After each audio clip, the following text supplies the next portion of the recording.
Ang liit na po ng porsyento ng fresh drinking water natin. Sabi dito, fresh water is only 2.5%. Yan naman talaga natural na tubig, walang lasa. Pero kapag freshly harvest po yan, marlasama yung manamis-namis. Hindi naman ko mo, pastor, na nagnegosyo ka kakainin na lahat ng oras mo. Gano'n po kalaki po yung kailangan ng space po doon? 25 square meter po. Yung washing area ko, nilagay ko sa likod. Kasi madami akong hinuhugasan, sir. Ang hinuhugasan ko, 500 hanggang 700 bottles araw-araw, sir.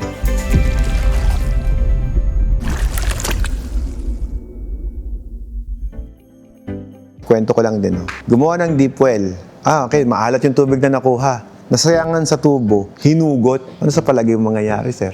Adi yung seawater, akit sa taas yun. Pag akit sa taas yun, kaya magugulat kayo, dati yung tubig na inom namin yung tubig sa posong yan. Dati, sa balon lang kami. Subukan mo uminom sa balon. Bakit nasira yung water source noon at ngayon? Not only because of maraming tao, not only that. It is also because of wrongdoing pagdating sa deep well drilling. Ang liit na po ng porsyento ng fresh drinking water natin. Sabi dito, fresh water is only 2.5%. 97.5% is salt water. Now, yung 2.5% of water mo, nakukuha pa yan yung 68.9% galing sa glacier. 30.8% is galing sa ground. Ngayon, yung ground na nasisira because of deep well drilling. And yung glacier dahil sa pag-init po ng ating temperatura natutunaw na rin. So, ina-expect din natin, time will come, paubos ang fresh water. Saklap, pag nangyari yun. So everything na mangyayari niyan, more on desalination ng system namin yan.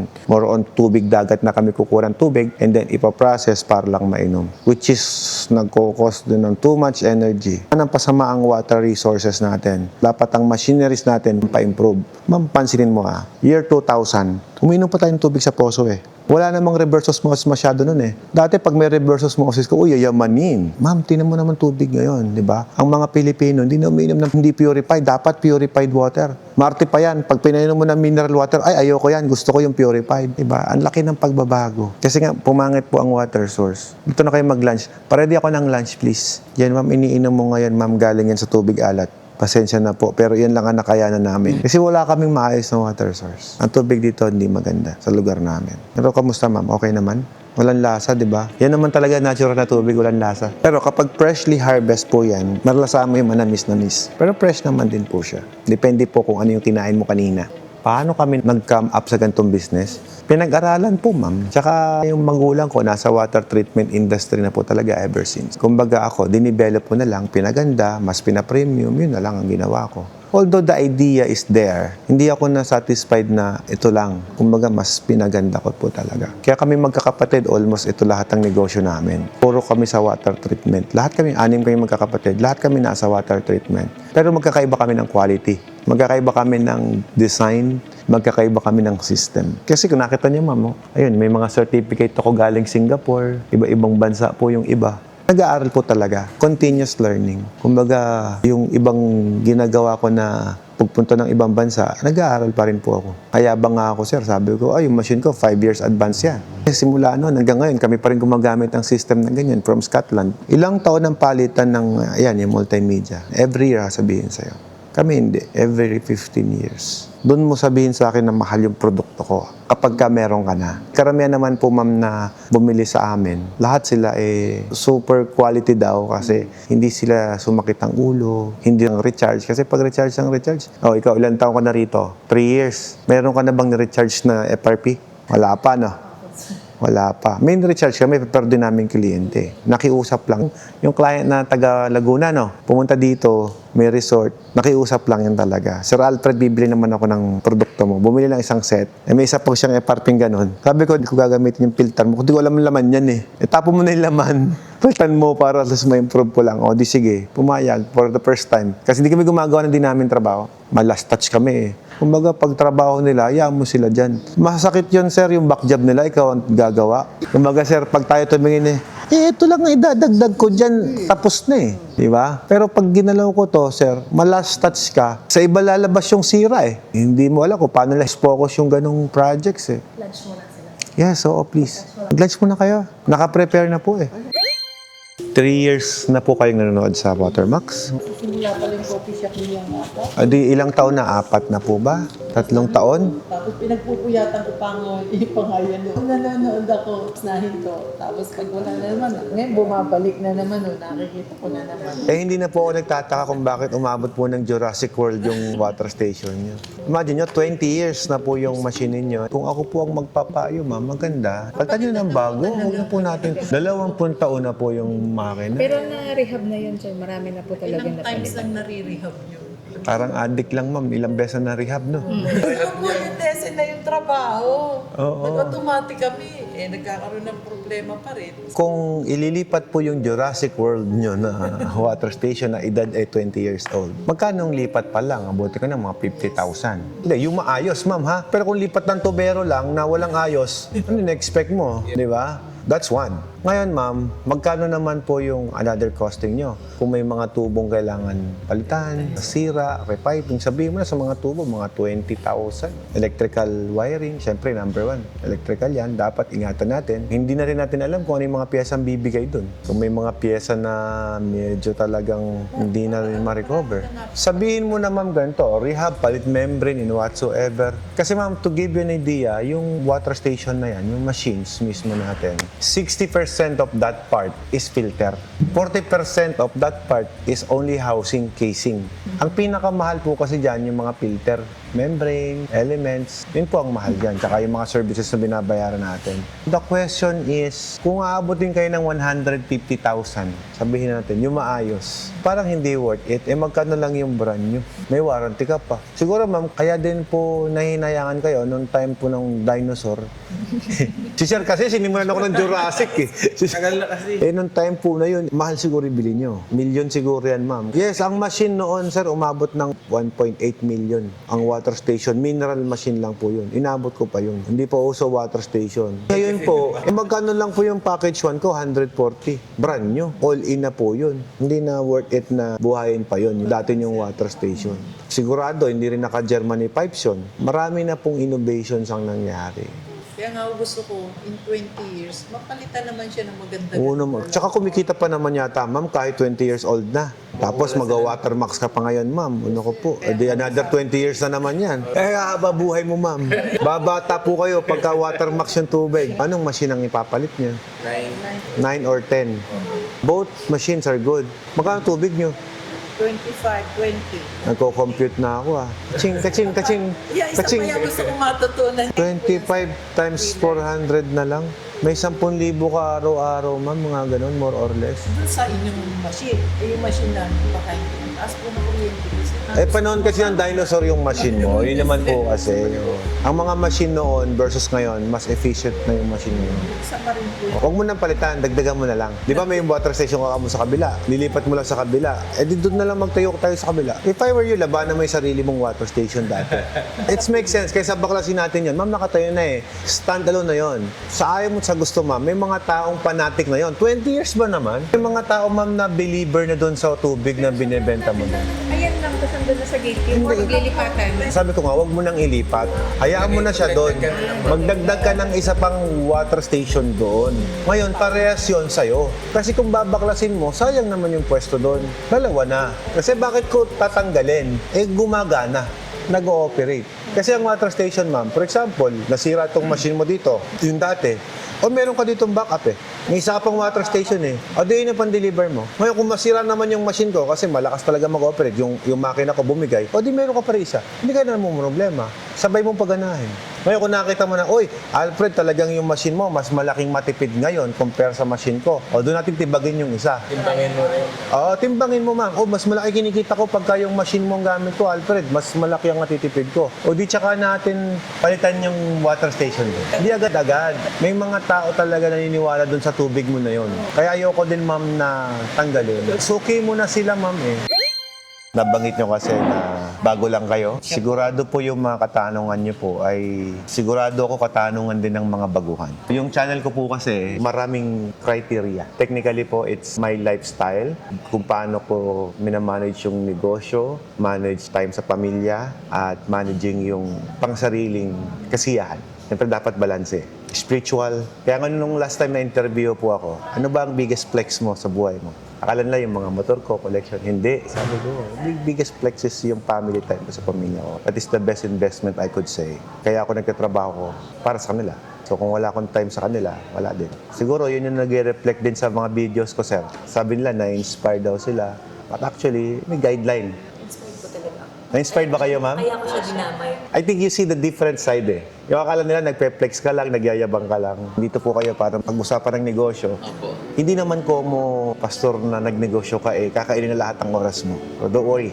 Just balance it lang. As a God preacher, kailangan din maging good provider tayo sa pamilya natin eh. Sa water station business, sinasabi nyo, wala pa kayong idea, wala pa kayong alam. Sabi ko nga kanina, posibleng yung tanong nyo, tanong din ng mga ibang nanonood. That's why binibidyo ko po. Pero yung sarili ko lang. Just to protect your privacy. Yun naman po lagi ko nakikita sa inyo sa mga vlog. Dati kasi sinasama ko. Kaya lang syempre, may mga client ako na syempre, pag natapatan mo ng camera, nahihiya, na-intimidate. Ayoko ng ganon. Gusto ko yung pag nandito kayo, since nandito kayo para magnegosyo, dito kayo para magtanong, gusto ko yung tanong ninyo is, yun yung ma-address ko. Hindi yung dahil sa parang marketing ko patuloy, Yun po, dahil napanood ko nga po yung sabi niyo po na why you are renting isang place na hindi mo nakita yung market kung yung bibili ba sa doon papark, yung bibili doon sa stall mo na inupahan is makukuha mo ba yung i-rent mo doon? Pagka naggaganto, naging negosyo ko, kino-compute ko po, magkano ba yung kikitain ko kapag nagrenta ako? Nowadays kasi, hindi naman lahat ng negosyo, no? Sa ibang negosyo, pwede talaga maganda magrenta. Pero itong negosyong tubig, hindi to pang ganun. Kasi wala naman na pong pumupunta sa water station para magpa-refill kasi mabigat. Lahat yan on call. Tatawag sa'yo yan. Sir, pa-deliver nga ako ng tubig. So lahat po yan, services. Hindi po pupunta yung tao sa inyo para magpa-refill ng tubig. Siguro may magpunta man, konti lang. So ang kino-compensate natin dyan is ilang container yung ibenta nyo sa walk-in. Isipin mo gumastos ka ng building, pinaganda mo, mataas ang rental ng commercial, mataas po ang rate ng tubig pag commercial, pati kuryente kasi commercial. Iba ang rating yan, ng mga yan. Dahil nakapwesto ka, syempre, magkanong renta mo? Kung hindi kinikita ng walk-in mo, parang hindi sulit na mag-rent ka pa. Kaya yun ang nasasabi ko po sa mga videos ko. Which is, technically, kung napansin nyo po, may water station din po kasi ako. Hindi po talaga kinikita sa walk-in. More on deliver talaga. Sinurenta nyo na nga sir yung inyong bus station. Kasi kalaban ko na, customer ko pa. Updated kayo, di ba? Ang nag-trigger lang po sa akin, Sir Alfred, talaga is yung pong system na why you are putting dun sa commercial space or sa mag-rent mo, na pwede naman sa bahay. First priority ko po talaga ministry, not business. Yes. Ibig sabihin, importante sa akin yung pong paglilingkod sa kingdom, hindi po yung personal gain po namin. Nakita ko po na po pwede naman. Kaya po Pwede, ako nag-agree sa kanya. Yung Okay, mga magulang ko po ngayon nasa Palawan, sila po ay full-time field ministry din. Siguro naman ang advantage lang po nila is meron silang mga anak na magsusustain kasi they don't need to work na eh. Nung time po na ganyan po kami, syempre pinagkasabay namin, paano kami makakapaglingkod at the same time, paano kami makakapag-business. May tinatawag kami mga regular pioneer noon, yung mga full-time service sa Kingdom Ministry. Syempre, kailangan din naman nila ng sideline. So alam nyo, ginawa naming empleyado sila. Dahil nga po maganda yung vlog nyo po na why you rent, pwede naman sa home. First Yun po water kami. station ko, sir, sa bahay. Yun nga po. Sabihan ko yun. Oh, alam na alam ni sir. Hindi pwedeng magkamali yung sinasabi ko kasi true story yun eh. Oo. Yun po imbakan ng tabako nila. Si biyanan ko po ang may-ari nun. Dapat kasi mag-renta kami sa Bulacan. Sabi ng biyanan ko, dito na lang kayo mag-start. Ito, ayusin nyo na lang to. Sir, wala pa kaming pondo, wala pa kaming budget ng time. So sabi ko kay Ella, kahit looban yan, sige, marketing na lang ang gagamitin natin. Siguro naman, kung naging successful sa akin, wala ako sa estado ko ngayon. Kung palpak yung diskarte. So technically, sir, naikwento ko na rin sa mga videos ko yan. Nasabi ko, dumating yung panahon, 180 pesos lang ang benta ko sa isang araw. Pagalitan nga po kayo ni ma'am dahil Oo. ikinain nyo nung Ipinigar-tigar na. Alam, di ba? Napanood niyo po ba, sir, yung kwan? Yung hindi ako pinapasok ng subdivision. Dahil Oo, yung dahil pan-deliver ko, oo, bulok na... O, kala kayo mga ngalakal. Oo. Pero nung inabara na, sasaludo pa. Yung security guard. Alam mo yun, ang hirap din makisama sa hindi mo sariling lugar. Kasi iba lingwahe dito, kailangan mo makisama talaga. If you have a bad attitude, you have a bad habit talaga na hindi ayos yung palaki ng pamilya mo sa'yo, medyo mahirapan ka mag-adapt sa ibang lugar. Kaya yun yung nakita kong advantage na naituro sa akin ng mga magulang ko eh. Na kahit saan ka dalhin, pwede kang mag-adjust. Ikaw yung makikisama kasi hindi ka taga rito. Hindi ikaw yung pakikisamahan. Kung mo bisita ka, hindi. Ikaw yung makikisama. Ikaw yung bisita, makikisama ka. Kasi yung culture nating Pinoy, pag bisita ka, pakikisamahan ka, di ba? Mali yun. Opo. Dapat ikaw yung bisita, makisama ka din. Anyway, yung negosyo natin, saan nyo gusto mag-start? Sa permit, pero sa Oo. water station? Kasama sa na din building? po yung lahat sa Alfred. Package na po lahat yun. Unang step po is, sabi niyo po kasi, mas mahalaga na meron kang deep well, at the same time, meron kang source ng para. In case na magka-problema yung deep well mo, is meron kang source na pagkukunan. It should be dapat pwede. Ganun po. Better yan. Gano'n po kalaki po yung kailangan ng space po doon. 25 square meter Ilan po. 25. Yun po yung minimum. Suggested size. Opo, kasi gawa po ng hindi ko alam kung yung bang laki ng The machine itself is compact. Sa sukat, hindi tayo masyadong maarte doon. Suggestion lang nila yon. Hindi po yun requirement. Magkaiba kasi yung requirement sa suggestion. wala pong kinalaman yun sa mga permit. Walang po. kinalaman. Walang The reason why the DOH required us or suggest na 25 square meter is para maingatan po yung sarili nating produkto. Kasi kapag sinabing maingatan yung sariling produkto, hindi makontaminate yung mga products natin, hindi siya madumihan. Yun ang reason kung bakit po ganun. Hindi dahil malaki, maliit ang pwesto, hindi. Kahit maliit ang pwesto kung hygienic naman, malinis naman, anong dahilan para hindi ma-approve? Kaya lang, disadvantage yung maliit ang pwesto. Kasi pag maliit ang pwesto, mahirap gumalaw, mahirap mag-operate. Kaya kung malaki ang pwesto, mas malaki ka gumalaw. Yung bahay ko po dati is 300 square meter po yun. Garahe, living room, second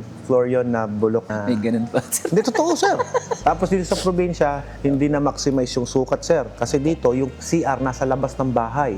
Imagine mo yung hirap nun. Dito sa amin, kubong yun. Parang 300 square meter na kulob na bakod. Maganda, secured ka. Tapos yung entry point namin, iisa lang. Ganun ang design dito ng mga bahay eh. Tapos yung CR, nasa labas, kailangan pagdudumi ka, sir. Kung umuulan, kailangan mong tumakbo or magpayong kasi mababasa ka. Kasi walang bubong yun. O, ganun yung mga CR dito. Tapos yung kitchen namin, simple lang, maliit. So pinagkasya doon sa 300 square meters, sir. Water station, business, parking ko, bahay ko. Yung washing area ko, nilagay ko sa likod. Kasi madami akong hinuhugasan, sir. Ang hinuhugasan ko, 500 hanggang 700 bottles araw-araw, sir. Ganun kadaming container. So imagine mo, sir, itong space ko na to. Imagine mo may 700 o 1,000 galon dyan. Makakakilos ka ba kung maliit ang space mo? Yun ang tanong. Anong plano mo doon? Pagpapatong-patungin mo, di na-contaminate na yung iba. Kaya ang reason kung bakit dapat malaki ang space is para hindi siya mangyari yung patong-patong. Kasi siyempre, hindi siya seal tight na parang ganito eh. Ang tubig natin hindi naman parang ganito eh. Refilling ka eh. Mga takip mo lalaki. Minsan basag pa yung iba. Ang takip mahal din, 10 pesos. Yung mga ibang kliyente mo, hindi naman iniingatan yun kasi hindi naman kanila yan. Kumbaga, paano nyo ba ibibigay yung good service sa murang halaga? Presyo ko noon, 35 pesos. Hindi ako nagbaba kahit yung kalabang ko 15 pesos na. Kasi ang service ko iba. Ang service ko, bawal sa akin palitang galon. So technically, kapag sinabi kong bawal ang palitang galon, kung ano yung galon mo lang yan. Kung pinabayaan mo yung galon mo, ikaw yung mag-suffer dun sa pinabayaan mong galon. That time, pinapahiram ko pa nung una. Talaga namuhunan din ako. Kaya po nabenta ko yung big bike ko eh. Galon lang napunta yun ha. Ang galon ko po, 7,000. Ganun kadami. Compute mo na lang kung magkano yun. Mas mahal pa yung mga container ko sa machine. Pero ang lakas ng tubigan ko, kaya Available po yun sa inyo dito. available po sa amin. Technically, hindi lang po machine ang puhunan. Galon din. Ngayon, dapat stricto kayo sa galon. Hindi ako nakapagbaba ng presyo ko kasi nga, yung premium services. For example, yung galon mo, ginagamit mo sa bukid yan. Dito kasi probinsya eh. Titimplahan ng kape, ng juices. Imagine nyo po, kung hindi nyo iningatan yung galon mo, ibibigay ko sa'yo naman. Ano nga sabihin mo sa akin? Tapos pag inom mo, ba't lasang juice to? Magagalit ka sa akin. So, gagawin ko, sir, ganito. Sir, yan eh. Nirefill ko. Binalik ko sa'yo. Ngayon, kung natikman mo lasang juice, kasalanan mo yan. Kasi kahit sabunin mo yung juice, ang hirap mawala ng amoy. Ang hirap mawala ng lasa. Pag pinagtimplahan nila ng something dyan sa container, ang hirap mawala niyan. Pero i-report ko, ma'am, ang hirap tanggalin po ng juices. Huwag niyo pong titimplahan. Kasabay po ng pag-asenso, yung pag-angat ng lifestyle. Yun ang totoo. No? Hindi lang needs, pati wants tumataas kasi nga masipag ka eh. Wala palang kinalaman ang laki ng lupa sa permit na ini-apply. Wala. Okay. Hindi kaya ng budget yung ganito. Kailangan mag-adjust din kami. Kaya yun po yung reason ba't ang dami-dami namin package na ino-offer para maging affordable sa lahat. Anong package po yung napili niyo? Ilang package na laundry ang kukunin niyo? The reason why we are requesting for the reservation para po yon sa site visitation natin at yung water laboratory analysis. Ang marketing sa Cebu, sir, dalawang klaseng water station dyan. Refilling station, tsaka isang delivery lang. Magkaiba ang marketing ng purified, alkaline, mineral.